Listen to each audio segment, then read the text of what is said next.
Hello students, आज हम पढ़ेंगे चैप्टर 5 का part 3 torque on A magnetic dipole when placed in uniform magnetic field. Torque on A magnetic dipole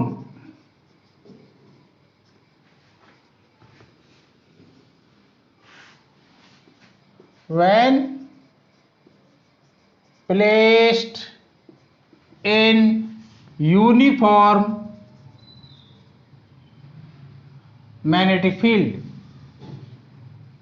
uniform magnetic field।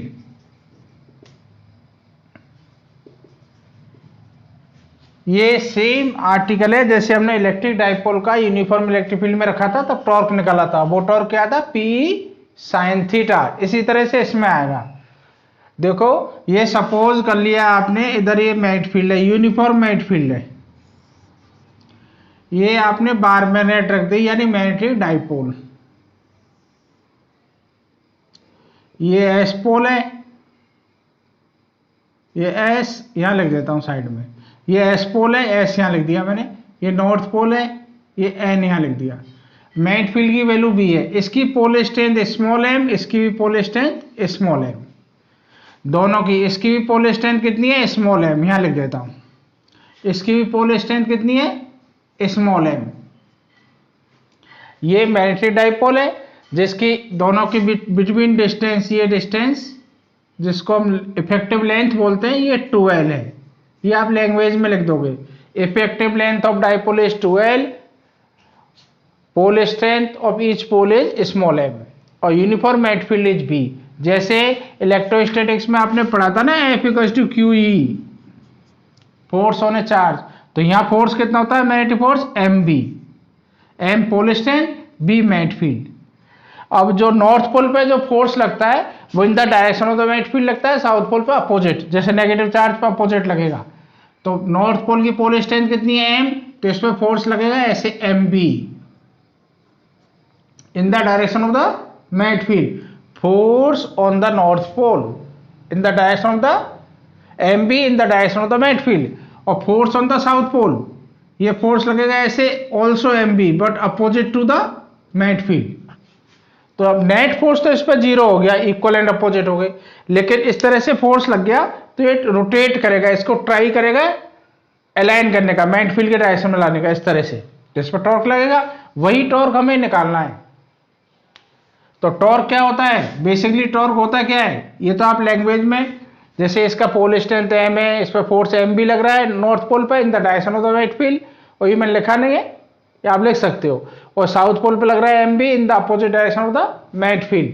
तो torque होता है perpendicular distance between two couples. ये couples लग गए ना, perpendicular distance between two couple into either force, magnitude of the either force. ठीक है, magnitude of the, basic language ये perpendicular distance between two couples and magnitude of the either force. तो देखो, perpendicular distance आपको निकालनी है इन दोनों के बीच का। तो ये लाइन को मैं एक्सटेंड कर देता हूं और यहां से परपेंडिकुलर डाल दिया। ये सपोज n है और ये एंगल सपोज थीटा है। ये आपने डिस्टेंस 12 ले रखी है, ये पॉइंट S है, यहां लिख देता हूं। तो इन ट्राइंगल यहां निकाल लेते हैं, इन ट्राइंगल SN, इसको N दे रखा है तो इसको P लिख देता हूं, SNP, SNP। और इसमें साइन थीटा निकाल लो। साइन थीटा होता है परपेंडिकुलर अपॉन हाइपोटेन्यूस। तो परपेंडिकुलर हो गया NP, हाइपोटेन्यूस हो जाएगा 12। तो NP की वैल्यू कितनी आ गई? 12 साइन थीटा। NP आ गया 12 साइन थीटा, ये NP आ गया। ये परपेंडिकुलर डिस्टेंस जो यहाँ पर perpendicular distance between two couple, ये NP है। तो ये लिख दिया मैंने NP इनटू आइदर फोर्स, जो मैग्नीट्यूड ऑफ आइदर फोर्स कितना है? MB। अब NP की वैल्यू क्या आ गई? 12 sine theta, 12 sine theta into MB। तो ये हो जाएगा m इंटू 2n, ऐसे लिख दिया इसको, b साइन थीटा। अब हम जानते हैं capital M magnetic dipole moment equals to कितना होता है, m इंटू 2n। तो इसको कैपिटल M लिख दिया, ये b, ये sine theta, this is the torque. ये टॉर्क आ गया, torque equals to M B sine theta. अब इसको वेक्टर फॉर्म में क्रॉस प्रोडक्ट भी लिखते हैं, m क्रॉस b, ऐसे लिखा जा सकता है। यानी टॉर्क m और b दोनों के परपेंडिकुलर लगेगा 11th क्लास से। क्रॉस प्रोडक्ट यानी इसका डायरेक्शन इन दोनों के परपेंडिकुलर, जिस प्लेन में m और b है उसके परपेंडिकुलर प्लेन में लगेगा टॉर्क।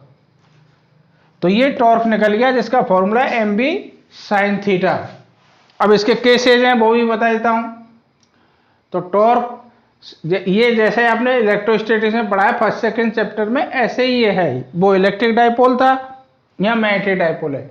तो टॉर्क आपका क्या गया, एम बी साइन थीटा। अब पहला case, a theta zero, theta zero, ये एंगल थीटा किसके बिटवीन होता है, एम एंड बी। एम का डायरेक्शन क्या होता है, साउथ पोल टू नॉर्थ पोल।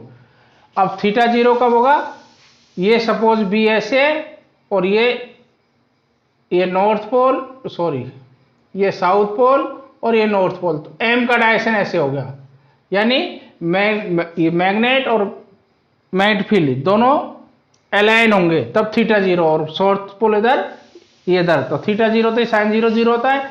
इस केस में टॉर्क जीरो लगेगा, यानी इक्विलिब्रियम की कंडीशन है, इसको बोलते हैं स्टेबल इक्विलिब्रियम। इसको आप थोड़ा भी ऐसे डिस्टर्ब करते हो तो इस पर फोर्स इधर लगता है, इस पर इधर लगता है। इसकी टेंडेंसी क्या होती है, इसको अलाइन करने की होती है। टॉर्क हमेशा इसको मैग्नेटिक फील्ड के डायरेक्शन में लाने की ट्राई करता है। तो टॉर्क हो गया इस केस में जीरो, इसको बोलते हैं स्टेबल इक्विलिब्रियम। वहां भी पढ़ा था ये इक्विलिब्रियम, इसको इसलिए बोलते हैं इसमें नेट फोर्स भी जीरो है। नेट फोर्स तो हर कंडीशन में जीरो होता है, इसमें इक्वल एंड अपोजिट हो गए, तो इसमें इस तरह से मोशन नहीं होगा, ट्रांसलेटरी मोशन, रोटेट होगा सिर पे। ये इक्विलिब्रियम की कंडीशन है। स्टेबल इसलिए बोल रहे हैं, इसको थोड़ा भी आपने डिस्प्लेस किया वापस यहीं आएगा, इधर किया तो वापस यहीं आएगा। अब second, if theta 180 degree, theta 180 का मीनिंग ये है एम और बी के बीच में 180 का एंगल, तो बी इधर, एम का डायरेक्शन आप जानते हो साउथ टू नॉर्थ होता है, ये साउथ ये नॉर्थ, ये इसके अपोजिट हो गई मैग्नेट, ये एम ऐसे आ जाएगा। साइन 180 भी जीरो होता है, इस केस में भी टॉर्क जीरो है। इक्विलिब्रियम की कंडीशन तो है ये, लेकिन ये अनस्टेबल है, ये अनस्टेबल इक्विलिब्रियम है। अनस्टेबल इसलिए जैसे इसको आपने थोड़ा भी डिस्प्लेस कर दिया, नॉर्थ पोल है तो इस पर फोर्स लगेगा इधर, इस पे लगेगा इधर, तो इसकी टेंडेंसी होगी ऐसे घूम के इधर आने की। और इधर डिस्टर्ब करोगे तब भी इस पे फोर्स कैसे लगेगा, इधर, इस पे लगेगा इधर, ऐसे घूम जाएगा। यानी इस कंडीशन में नहीं रहेगा, थोड़ा भी डिस्टर्ब होता है, इसलिए इसको अनस्टेबल बोलते हैं। इक्विलिब्रियम तो है, या नेट फोर्स भी जीरो है, नेट टॉर्क भी जीरो है, इसमें भी स्टेबल है। ये स्टेबल इक्विलिब्रियम में net force net torque zero है, लेकिन इसमें डिस्प्लेस करते हो वापस नहीं आता है, इसलिए इसको स्टेबल बोलते हैं, इसको अनस्टेबल बोलते हैं। ये हमने फर्स्ट चैप्टर में पढ़ लिया है। तीसरी कंडीशन और है, अगर थर्ड में हम थीटा 90 लेते हैं, थर्ड इफ थीटा 90, तो साइन 90 हो जाएगा। साइन 90 क्या होता है, 1, ये मैक्सिमम वैल्यू है, एम और बी फिक्स हैं, तो साइन 90 की मैक्सिमम वैल्यू 1। इस केस में टॉर्क मैक्सिमम मिलेगा, ये एम बी। इसका मीनिंग है बी ऐसे और बार मैग्नेट ऐसे है, suppose north pole south pole, ये थीटा एंगल 90 डिग्री का है। इस केस में टॉर्क मैक्सिमम है, ये इक्विलिब्रियम की कंडीशन नहीं है, या टॉर्क जीरो नहीं है ना, ठीक है। तो ये ऐसे रखा हुआ है तो ऐसे रोटेट हो जाएगा। तो ये इसका टॉर्क का फॉर्मूला था। वैसा वो वहां टॉर्क क्या क्या पढ़ा था आपने इलेक्ट्रोस्टैटिक्स में, टॉर्क को पढ़ते थे, टॉर्क को तो टाउ लिखते थे, एम को हम लिखते थे पी इलेक्ट्रिक डाइपोल मोमेंट, और बी को लिखते थे इलेक्ट्रिक फील्ड ई, और ये साइन थीटा, ये का यही फॉर्मूला था सेम। ये एग्जाम के लिए भी इंपॉर्टेंट टॉपिक है, एग्जाम में भी कई बार आ चुका है। अब इसके बाद हम पढ़ेंगे potential energy of magnetic dipole when placed in magnetic field. Potential energy of a magnetic dipole when placed in magnetic field. Ink डाल लेता हूं। जब मैग्नेटिक डाइपोल को आप मैग्नेटिक फील्ड में रखते हो तो पोटेंशियल एनर्जी स्टोर होगी, वो रोटेट होगी। तो या उसको रोटेट कराएंगे तो टॉर्क के अगेंस्ट हमें वर्क डन करना होगा, वो वर्क डन स्टोर होता है एज ए पोटेंशियल एनर्जी। तो नेक्स्ट टॉपिक है इसका पोटेंशियल एनर्जी। दोनों ही topic exam point of view से बड़े इंपॉर्टेंट है। Potential energy of magnetic dipole when placed in uniform magnetic field, यानी यूनिफॉर्म मैग्नेटिक फील्ड में रखते हैं जब उसको थोड़ा रोटेट कराते हैं, तो पोटेंशियल एनर्जी मैग्नेटिक डाइपोल की कितनी होगी। अब देखो, जब भी आप डाइपोल को रखोगे मैग्नेटिक फील्ड के अंदर, मैग्नेटिक फील्ड सपोज कर लिया बी है और डाइपोल मोमेंट m है, डाइपोल मोमेंट कितना m है और मैग्नेटिक फील्ड b है, तो हमने सपोज उसको थीटा एंगल पर रख दिया, जैसे ऐसे साउथ पोल ये नॉर्थ पोल, और ये आपका मैग्नेटिक फील्ड है b, ये थीटा एंगल है, तो टॉर्क कितना लगेगा, torque acting on it, torque लगेगा mb साइन थीटा, ये टॉर्क लगता है। अब सपोज ये इक्विलिब्रियम की पोजीशन में ऐसे, अब इसको हम ऐसे मूव कराते हैं तो हमें फोर्स लगाना पड़ेगा, यानी टॉर्क के अगेंस्ट वर्क डन करना पड़ेगा। टॉर्क की टेंडेंसी ऐसे लाने की है, तो टॉर्क के अगेंस्ट जो वर्क डन होगा that stored as a potential energy. तो टॉर्क तो इस पे ये लगेगा अगर थीटा एंगल पे रखा है। अब भी मूव ये डिस्प्लेस्ड करते हैं, इसको सपोज हमने डिस्प्लेस्ड किया bye angle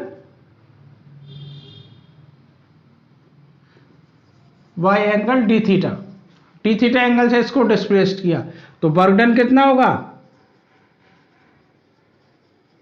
work done D theta angle यहाँ था थीटा, इसको डी थीटा से ऐसे कर दिया, यहाँ था यहाँ से डी थीटा कर दिया, तो वर्क डन आपने 11th क्लास में पढ़ रखा है, डी डब्ल्यू, स्मॉल एंगल के लिए डी डब्ल्यू लिख दिया, ये होगा टॉर्क डी थीटा। तो टोटल वर्क डन कितना होगा, नेट वर्क डन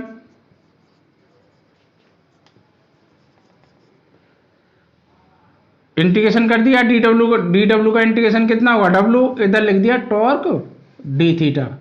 अब टॉर्क की वैल्यू रख रहा हूं एम बी साइन थीटा और ये डी थीटा। अब सपोज थीटा 1 से थीटा 2 तक मूव कराया आपने, थीटा 1 से थीटा 2 ऐसे, जैसे ये थीटा 1 था और यहां से मूव करा के इसको यहां ले गए, ये थीटा 2 था, इस तरह से मूव कराया, एंगल हमेशा बी के डायरेक्शन से ही लोगे आप। तो थीटा 1 से थीटा 2 मूव कराया, एम और बी तो कांस्टेंट है, बाहर हो जाएंगे। तो आगे यहाँ लिख रहा हूं, देखो नेट वर्क डन कितना आएगा, W equals to M B, ये साइन थीटा डी थीटा, ये कितना है थीटा 1, ये थीटा 2। अब हम जानते हैं साइन थीटा का इंटीग्रेशन माइनस कॉस थीटा होता है, और थीटा 1 से थीटा 2 ये लिमिट है, माइनस को बाहर कर दो, माइनस एम बी, माइनस बाहर कर दिया। अब ये अपर लिमिट पहले लिखो, कॉस थीटा 2, फिर माइनस डलता है कॉस थीटा 1, ये वर्क डन आ गया। This work done stored as a potential energy. तो दिस वर्क डन, मैं शॉर्टकट लिख रहा हूं, work done stored as a potential energy. तो potential energy of electric dipole कितना आ गया, M B cos theta 2 minus cos theta 1, ये आ गया, ये वर्क डन, ये पोटेंशियल एनर्जी का फॉर्मूला हो गया। यानी थीटा 1 से थीटा 2 मूव कराओगे तो ये वर्क डन होगा, minus M B cos theta 2 minus cos theta 1। अगर इसमें से माइनस बाहर निकाल के पॉजिटिव करोगे थीटा 1 आगे आ जाएगा। और इसमें केस ले रहे हैं, इफ थीटा 1 एट 90, यानी ऐसे परपेंडिकुलर रखा है, और थीटा 2 को फिर cos 90 जीरो हो जाएगा, थीटा 2 को लिख दिया थीटा, तो क्या बनेगा, u equals to minus M B, cos theta 2 को लिखा कॉस थीटा और थीटा 1 को लिख दिया 90। We know that cos 90 is zero, तो ये फॉर्मूला ये आ जाएगा minus M B cos theta, ये पोटेंशियल एनर्जी का फॉर्मूला हो गया, minus M B cos theta. जब उसको थीटा एंगल से डिस्प्लेस्ड करोगे तो ये पोटेंशियल एनर्जी स्टोर्ड होगी, U equals to minus M B cos theta. ये वैसे ही है जैसे हम फर्स्ट चैप्टर में पढ़ के आ गए, वहां क्या था, U equals to minus P cos theta. तो U अपना कितना आ गया, minus M B cos theta. ये दोनों आर्टिकल जो आज पढ़ाया था, टॉर्क और ये पोटेंशियल एनर्जी निकालना, एग्जाम पॉइंट ऑफ व्यू के लिए बहुत इंपॉर्टेंट है। इसके बाद आएगा वो आर्टिकल भी इंपॉर्टेंट है जो ज्यादातर एग्जाम में आते हैं। तो U equals to minus M B cos theta, इसको हम ऐसे भी लिख सकते हैं minus M dot B. M B vector quantity है, बी बी डॉट प्रोडक्ट, ये वेक्टर फॉर्म में। अब इसको फिर से लिख रहा हूं मैं, U equals to minus M B cos theta. अब एक एक केस ले रहा हूं। पहला, a theta zero, theta zero कौन सी कंडीशन है, स्टेबल इक्विलिब्रियम की। स्टेबल अभी बताया था वही है, यानी एम और बी सेम डायरेक्शन में, stable equilibrium. Theta zero cos zero 1 होता है, तो यू कितनी आ गई, माइनस एम बी। अब सेकेंड, इफ थीटा 180, ये कंडीशन होती है अनस्टेबल की, अनस्टेबल इक्विलिब्रियम। अब कॉस 180 लिखो तो u इक्वल टू कितना हो जाएगा, माइनस एम बी। कॉस 180 की वैल्यू होती है -1, ये आ जाएगा एम बी। एक केस और है, इफ थीटा 90 डिग्री, कॉस 90 क्या होता है 0, तो u कितना हो जाएगा 0। अब इसमें ध्यान रखना है ये मिनिमम एनर्जी है, यानी स्टेबल इक्विलिब्रियम पे सबसे कम ये रही, सबसे ज्यादा ये रही, M B positive minus M B. तो ये तो मिनिमम एनर्जी होती है, मिनिमम पोटेंशियल एनर्जी कहाँ होती है, एट स्टेबल इक्विलिब्रियम, और ये मैक्सिमम है। मैक्सिमम पोटेंशियल एनर्जी होती है अनस्टेबल इक्विलिब्रियम पर, और 90 डिग्री पर potential energy 0। Magnetic potential energy जब बार मिनट को आप मैट फील्ड में रखते हो तब का, जैसे वहां भी आपने निकाले थे वही सेम फॉर्मूले हैं, लेकिन एग्जाम पॉइंट ऑफ व्यू के लिए ये इंपॉर्टेंट है। अब इसके बाद जो टॉपिक आएगा वो magnetic moment of orbital electron in hydrogen atom, वो भी एग्जाम पॉइंट ऑफ व्यू के लिए इंपॉर्टेंट है, उसको हम पढ़ेंगे नेक्स्ट क्लास में।